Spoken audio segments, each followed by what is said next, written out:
Welcome to Wes's Wood Turning. Today's video is Box Elder Bowl. Hello, my name is Wes McBride. Welcome to my shop. In today's video, I'm going to show you how I turn this box elder bowl. I'll be using a series of photographs to show you the process from the beginning to the end because I didn't have my video camera when I turned this piece. I hope you enjoy the video. Thanks for stopping by. This crotch section of a box elder tree was taken from my sister and brother-in-law's property near Howell, Texas. The crotch was about 6 feet off the ground. The original tree was planted as a seedling more than 30 years ago from a seedling that my sister got from our parents' home place. This is the back side of the piece. You can see a knot hole toward the bottom that's rotted through to the interior.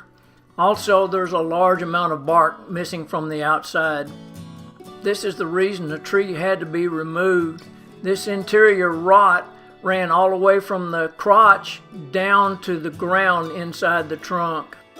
Here are the usable pieces I was able to salvage out of that crotch piece. After I cut out all of the usable wood with my chainsaw, this is all that remains. There's a lot of sawdust, a few small pieces, and some rotten wood. This is the blank that I chose for this project. I've mounted the blank on the spur drive center, which is behind the bowl, which ultimately will be the top, and the live center on the right hand side, which will be the bottom. This will allow me to move the blank around a little bit for optimum utilization of the wood and to improve balance. At this point, the bowl blank is very out of balance. So I start out at a slow RPM and turn it up some till I start getting some lathe shake. You never stand in the same plane as the wood in case it comes off your lathe. The blank has now been turned to a rough bowl shape. It's more balanced and now allows me to turn the speed up some. I've removed some of the bad wood from the top side of the bowl, which also helps improve the balance. The end grain on this bowl blank is very soft or punky and makes it difficult to turn, even with very sharp tools. I saturated the bowl with many coats of wood hardener to prevent tear out when I continued to turn the bowl. The wood hardener provided a great improvement on reducing the tear out using wood turning tools. I still had a problem and it wasn't perfect, so I had to go to sandpaper to finish it up. I utilized my sanding disc on my drill to power sand the outside of the bowl through the grits from 60, 80, 100, 120, 180, 240, 320, 400, 600, and 800 grit. Between each grit, I sanded with the grain by hand. This is the outside of the bowl after it's been sanded to 800 grit. You can see that all of the tear out has now been removed. After applying 2 coats of sanding sealer and hand sanding with 800 grit sandpaper to remove any raised grain, I then applied Yorkshire grit, which is an abrasive paste which helps prep for the final finish. I then applied 2 coats of Hampshire sheen, which is a wood paste wax. You wipe it on by hand, let it set for a while, and then buff it off with the lathe running. This is the exterior of the bowl after 2 coats of Hampshire sheen paste polish.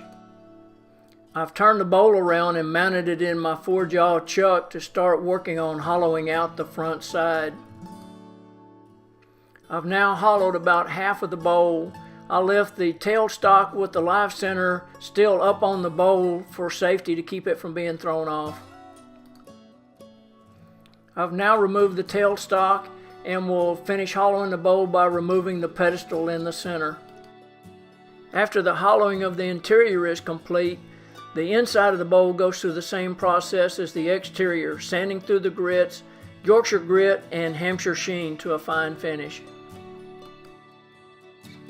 After the interior of the bowl is complete, it's time to turn it around and remove the tenon on the bottom of the bowl. After removing the bowl from the chuck, I put a foam pad in the bottom of the bowl, turn it around, and press it up against the chuck, and then hold it in place with the tailstock on the tenon that's mounted on the bottom. Then I turn the speed up very slow Make sure that it's balanced and then slowly turn away the tenon on the bottom till there's nothing left but this nub. I remove a majority of the nub that's left with my small Japanese pull saw. I remove the remainder of the nub with my power sanding system and then finish up the bottom like I do the interior and exterior of the bowl, sanding through the grits using Yorkshire grit and Hampshire sheen. And here is the finished bowl, ready to date and sign. I utilized some of the remaining wood for the following projects. This small end grain piece was what was left of a limb that I cut off of the crotch piece. I turned it down into a small bowl. It's less than 2 inches tall.